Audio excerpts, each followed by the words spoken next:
નમસ્કાર મિત્રો, હર હર મહાદેવ। તો મિત્રો ફરીવાર એક વખત મારા નવા વિડીયોમાં સ્વાગત કરી રહ્યો છું બધાનું। તો મિત્રો આજે અમે અહીં આગળ ભગવાન શિવશંકરના દર્શન માટે આવ્યા છે અને ખૂબ સુંદર શિવાલય છે।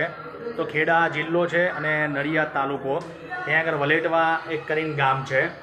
તો મને થયું કે હું નજીકમાં આશાપુરીમાંના દર્શન માટે ગયો હતો। તો નજીકમાં 12 કિલોમીટરમાં વલેટવા ગામ છે, શિવાલય છે। તો આ શિવાલયની અંદર ઘણા બધા શિવલિંગોની સ્થાપના થઈ છે। જ્યાં જુઓ ત્યાં શિવલિંગ ને શિવલિંગ। એમ તો કહેવાય છે કે ભગવાન તો એક છે, પણ અહીં આગળ બધા જ ભગવાનના રૂપો અને મા જગદંબાના તમામ પ્રકારના રૂપો આ શિવાલયની અંદર દર્શન સ્વરૂપે, મૂર્તિ સ્વરૂપે બિરાજમાન છે।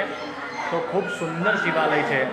તો મિત્રો તો સર્વ ધર્મ માટેનું આ મંદિર, સનાતન ધર્મ માટેનું આ ખૂબ સુંદર શિવાલય બનાવવામાં આવ્યું છે।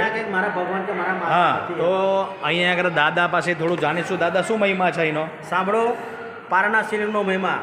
અહીંયા આગળ મેન મહિમા પારણા શિવલિંગનો છે। પારણા 151 કિલો પારણા શિવલિંગ છે। પારણા શિવલિંગનો મહિમા કહું તમને, હજારો મણ સોનાનું દાન કરીએ, હજારો ગાયોનું દાન કરીએ, હજારો બ્રાહ્મણ જમાડીએ, 4 ધામની યાત્રા કરીએ અને અશ્વમેઘ યજ્ઞ કરીએ। આ બધું કરવાથી જે ફળ મળે એ જ ફળ ફક્ત પારદેશ્વર દાદાના દર્શન માત્રથી મળે। બરાબર, પારણા શિવલિંગના દર્શન કરવાથી મંદિરની અંદર 108 મૂર્તિ છે। કેટલી? 108 મૂર્તિ એવા 108 ગરુડગણ છે। અચ્છા, ગરુડગણ। હા। ઓમ નમઃ શિવાય બોલતા જાઓ, ઘંટ વગાડતા જાઓ, ઓમ નમઃ શિવાય બોલતા જાઓ, ઘંટ વગાડતા જાઓ। આપણા ભગવાન છે મન કામેશ્વર પારદેશ્વર મહાદેવ, મનની મનોકામના પૂર્ણ કરે। તમે ભગવાનની શ્રદ્ધા રાખીને ઘંટ વગાડો, આપણી કોઈ પણ મનોકામના ભગવાન પૂર્ણ કરે। હજારો દાખલા છે। આમાં કોઈ ભૂવો નહીં, કોઈ જાગરો નહીં, કોઈ દોરા ધાગા નહીં, આપણું કનેક્શન સીધું ભોલેનાથ જોડે। બરાબર। તો દાદાનું નામ જાણીશું। દાદા, શું નામ છે આપણું? મનુભાઈ સનાભાઈ ચાડ, વલેટવા, વલેટવા ગામ। આપ સ્વામિનારાયણ, હા, ચોથ સ્વામિનારાયણ કાનજી ભગતના ચેલા અને કાનજી ભગતના વડતાલવાળા એમના ચેલા છે। તો દાદા, કયા જિલ્લામાં મંદિર આવ્યું છે? હા, જો સાંભળો, મંદિર બનાવનાર છે મૂળ ચાંગાના પ્રભુભાઈ મોહનભાઈ પટેલ, હા, બરોબર। ચાંગાના મંદિર બનાવ્યું વલેટવામાં, હા, ચાંગા લાગે કેટલાક તાલુકામાં, બરાબર છે। મંદિર બનાવ્યું વલેટવામાં, વલેટવા લાગે નડિયાદ તાલુકામાં, એનઆરઆઈ છે ચાંગાના। બરાબર। સામે જે છે ને, આપણે ફોટો બતાવજો, સામે જો લાઇટિંગ લાગે ને, બતાવીશ। એમના માતા પિતા છે અને એમના માતા પિતાની યાદમાં સ્મારક આ મંદિર એક જ માણસે બંધાવ્યું છે। બરાબર। તો આ મિત્રો, આ જે શિવાલય હું તમારા દર્શન કરાવીશ સંપૂર્ણ। તો આ સનાતન ધર્મ આપણો એક જ છે। તો અહીંયા આગળ કોઈ માટે ધર્મનું મતલબ કે ઉલ્લંઘન નથી કર્યું। બધા જ ભગવાન દેવ દેવીઓના આ શિવાલયની અંદર મૂર્તિના સ્વરૂપો સ્થાપવામાં આવ્યા છે, જેથી કોઈ પણ ભક્ત આવે તો એને લાગે નહીં કે ભાઈ મારા ભગવાન કે મારા દેવ દેવીના મૂર્તિના સ્વરૂપ અહીંયા નથી। કેમ કે સર્વોપરી તો હરિહરિના ભેદ, ભગવાનમાં કોઈમાં ભેદ નથી, ભગવાન એક જ છે। પણ છતાં પણ અહીં આગળ બધા જ પ્રભુના દેવ દેવીઓના મૂર્તિના સ્વરૂપો અહીં આગળ સ્થાપેલા છે મિત્રો। તો આજે એ જ શિવાલયમાં હું દર્શન માટે આવ્યો છું।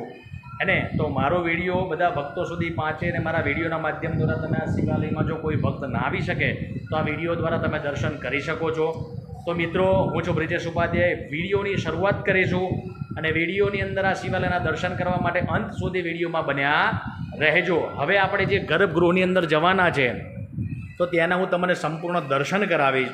તો દાદા દ્વારા ફરી જાણીએ કે આ અંદર જઈએ આપણે ગર્ભગૃહમાં તો ત્યાં સાના દર્શન થાય, જણાવો। પછી આ મંદિરની અંદર પંચમુખી રુદ્રાક્ષનું ઝાડ છે। અચ્છા, પંચમુખી રુદ્રાક્ષ ઝાડ છે એનું? હા। અચ્છા, અહીંયા આગળ સામે યજ્ઞશાળા છે, હા, વચ્ચે દુર્ગા માતાનું મંદિર છે, અચ્છા, બાજુમાં પંચમુખી હનુમાનજી ભૈરવનું છે અને આ બાજુ પંચમુખી હનુમાનજી છે, પણ વચ્ચે જે દુર્ગા માતાનું મંદિર છે અચ્છા, એની બે બાજુ લીલા કલરના પાન છે। અચ્છા, પંચમુખી રુદ્રાક્ષનું ઝાડ છે। બરાબર। અત્યારે આવા કલરના ફૂલ બેઠા છે। અચ્છા। દર્શન કરાવો તો ફોટામાં બતાવજો। ના, હું બતાવીશ। ચાલો, જય ભોલેનાથ। તો મિત્રો, હવે આપણે અહીં આગળથી જો મંદિરમાં આવ્યા છો, અહીં કોઈ અંદર દર્શન માટેનો કોઈ ચાર્જ નથી, પણ કહેવાય છે કે અહીંયાથી સાર સંભાળ માટેના 20 રૂપિયા લે છે દરેક ભક્ત પાસે। તો હવે અંદર જઈશું, એમાં તમામ 51 શક્તિપીઠના દર્શન, ભગવાને ગોવર્ધન ઉઠાવ્યો છે એના દર્શન પણ તમને કરાવીશ। ત્રિનેત્રધારી શિવલિંગ પણ અહીં આગળ તમે જોઈ શકો છો, ભગવાનનું વિરાટ રૂપના પણ તમે દર્શન કરી શકો છો। તો અહીંયાથી હું તમને અંદર ગુફાની અંદર લઈ જઈશ। અમરનાથની ગુફાઓ પણ છે, ભગવાનના શુભ વિવાહ, જો શિવ વિવાહ જે ભગવાન ભોલેનાથે કર્યો છે અને એમને જાન લઈને અને એ પોતે વિવાહ જે સંસ્કાર કરેલો છે, તો તમે જોઈ શકો છો। અહીંયા આગળ તમે ભગવાનના લગ્ન સમયના પણ આગળ દર્શન કરાવ્યા છે. એવી પ્રતિમાઓનું સ્વરૂપ બનાવ્યું છે, તો તમે જોઈ શકો છો મિત્રો. હવે અહીંયાથી આપણે નીચે આવ્યા છે અને કીધું છે કે લખ્યું છે કે અમરનાથની ગુફા કૈલાસ માન સરોવરના તમને હું દર્શન કરાવીશ. તો અહીંયાથી હું નીચે આવી ગયો છું મિત્રો ભક્તો. તો તમે જોઈ શકો છો આ એક સુંદર ગુફાનું નિર્માણ કર્યું છે આ શિવાલયની અંદર. તો આપણે અંદર ગુફામાં પ્રવેશી ગયા છે. તો મિત્રો વિડીયોની અંદર અંત સુધી બન્યા રહેજો. વિડીયો જોવાનો ખૂબ મજા આવશે.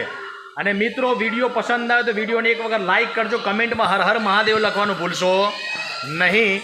તો સર્વપ્રથમ તમને પહેલાં ગણેશજીના દર્શન કરાવી દઉં. ત્યારબાદ અહીંયા આગળ જો ભગવાને ગોવર્ધન ઉચક્યો છે. તો એ ગોવર્ધન ભગવાન શ્રી કૃષ્ણે ટચલી આંગળીની અંદર ઉચક્યો છે. તો એ પણ તમે જોઈ શકો મિત્રો. તો આ ગુફાની અંદર અમે આવી ગયા છે, એટલા માટે તમે અંત સુધી વિડીયોમાં બન્યા રહેજો.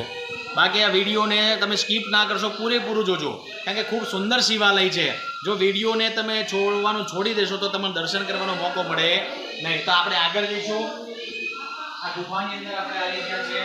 તો ત્યારબાદ તમે જોઈ શકો છો ખૂબ સુંદર ગુફાનું નિર્માણ કર્યું છે. ત્યારબાદ હું તમને હવે આગળ બતાવવા લઈ જઈ રહ્યો છું. તો અમે અહીં આગળ આવી ગયા છે શ્રી નટરાજ ભગવાન શિવજી અને બાબા અમરનાથની ગુફા. તો આ તમને બાબા અમરનાથ બે કબૂતર પણ સાથે વિરાજમાન છે. માં વૈષ્ણવ દેવી પણ અહીં આગળ હાજરીમાં એ વિરાજમાન છે મૂર્તિ સ્વરૂપ પર. બાપા સીતારામ ઓમના દર્શન. અને ત્યારબાદ અહીંયા આગળ તમે જોઈ શકો છો નીચે માની 51 શક્તિપીઠ ના દર્શન પણ તમે કરી શકો છો. આ સંપૂર્ણ 51 શક્તિપીઠના દર્શન તમને કરાવું. તો અહીંયા આગળ 51 શક્તિપીઠના પણ તમે દર્શન કરી શકો છો. ત્યારબાદ અહીંયા આગળ તમે દર્શન કરી શકો છો સ્વર્ગમાંથી ગંગામાંનું અવતરણ પૃથ્વી પર કેવી રીતે થયું છે એનું પણ અહીંયા આગળ સરસ રીતે મૂર્તિના આકારમાં ભગવાનને વિરાજમાન કરી બધા ભક્તો સુધી આ પાતાળ ગંગામાં પરિવર્તન થયામાં ગંગા એનું સંપૂર્ણપણે આગળ તમને દર્શન કરાવું છું. ત્યારબાદ આપણે અહીંયાથી આગળ જઈશું મિત્રો. અને ત્યારબાદ અહીંયા આગળ છે કૈલાસ માન સરોવર. તમે જોઈ શકો છો શ્રી કૈલાસ માન સરોવર. તો અહીંયા આગળ ભગવાને આ કૈલાસ માન સરોવરની અંદર ભોલેનાથ તમને ઝૂમ કરીને બતાવું, સામે શિવશંકર. તો મિત્રો આ ગુફાની અંદર આવ્યો અને મેં તમને બધા ભગવાન માના દર્શન કરાવ્યા છે. તો મિત્રો જેટલું બને એટલું વિડીયો મારો શેર કરજો ભક્તો સુધી. વિડીયો કેવું લાગ્યું એક વખત કમેન્ટ અવશ્ય કરજો. અને જો તમને સમય મળે તો અહીંયા આગળ વલેટવા ગામ છે હે ને, ત્યાં આગળ તમે દર્શન કરવા આવી શકો છો મિત્રો.